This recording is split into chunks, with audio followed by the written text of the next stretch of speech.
Rambel, ano yung kinakain mo? Ala,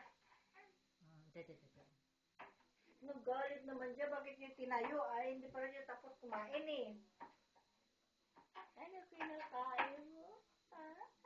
Malalaman niya na yan ang Ano kainan. kinakain mo? Ano kinakain mo? Amo sa akin na, rest. Amo sa akin na, agad ang pagkain ko. Ibang klase Ano yung Mara, sir? Mara? Koy. Ano laluto mo ba? Sili. Kasi niya na naman yan. Mas malaki doon sa nakikita ko. Sili. Daddy. Pansit. Ang daddy naman yan. Yeah. Tama naman yan. Oh, gusto sa lunok niya. Rumil ang mukha natin ngayon gulo daw ng buhok mo, sabi ng daddy mo. Yan ang natural mo na magawa natin. No, alam mo, lagyan kita ng gel. Oo, eh. Napansin mo si Romel, buti nga, may nagugulo eh. Mahirap siya walang nagugulo po.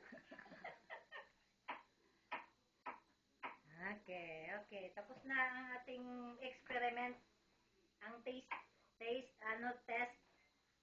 Ang taste test ni Ranbel. Iba na siyang tilam-tilam ba siya, oh. Birthday ko!